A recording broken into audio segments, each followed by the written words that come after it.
Earthbound! This is one of those games that people have been clamoring for Nintendo to release for its virtual console for quite a while. It was a cult classic that most people love, so Nintendo has finally decided to make it available. So was it worth the wait, or is this one title that should have stayed under the earth? Now, I played and beat this game back in 1995, and if you're doing math, that was about 18 years ago. I bought it new in the box with a strategy guide, which I still have to this day. I bought it for $20 at Sears, and really that was a bargain because it was going for new at the time for $70. I remember getting home and being all excited to play this game because everyone called it the best RPG ever made and you gotta play it. I remember playing level after level and just having the exact same thought every time. Okay, when does this game actually get good? As some of you out there know, I am not the biggest fan of Earthbound, but I did decide to give it another chance when it came to the eShop, thinking maybe I missed the charm of it the first time around, and I will tell you that I did enjoy it more the second time, but not as much as you fans of the series would hope.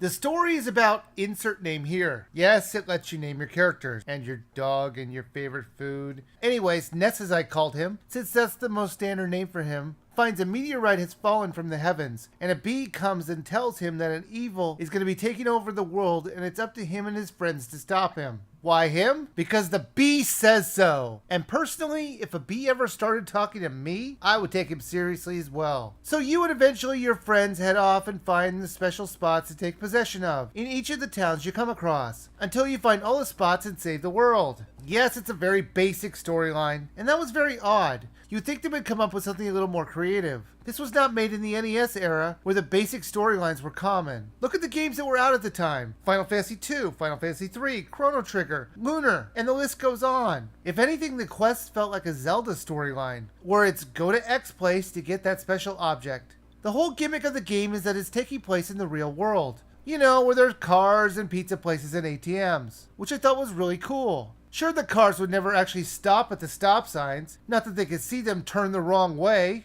And there were way more people in most of the towns than houses to hold them. But if you could get past those things, then it was a great concept. Now, the one thing this game was full of was funny dialogue, and I love that. It was nice to see that the creators were having fun with the characters and the situations they got into. Now, I did have some issues on the game being loose on telling you what to do. Oftentimes the answer on where to go was not clear. It does try to guide you vaguely, but sometimes the way you have to get around a problem or progress to the next part are about as clear and thoughtful as a Monkey Island logic puzzle.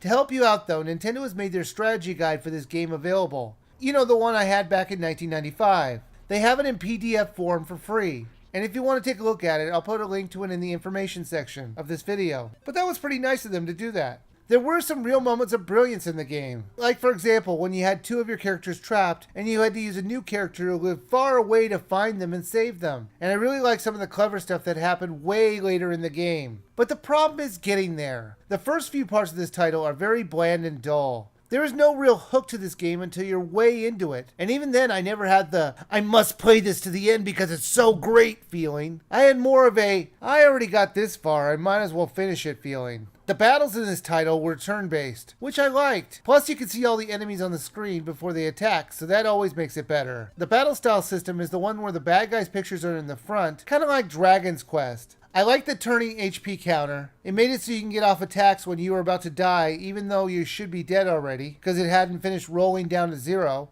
I thought that was very clever. You also level up very fast in this game, and that always felt like an accomplishment, and I like that. This title could get really hard though. You will die often, or someone will get mushroomed where the controls will get wonky, and you're going to need to get it fixed before continuing. It was really frustrating at times. A lot of times when fighting the bosses, the fights were less about strategy and more about luck, and hoping they wouldn't do some super cheap move that would set you back or slow down your progress to beating it.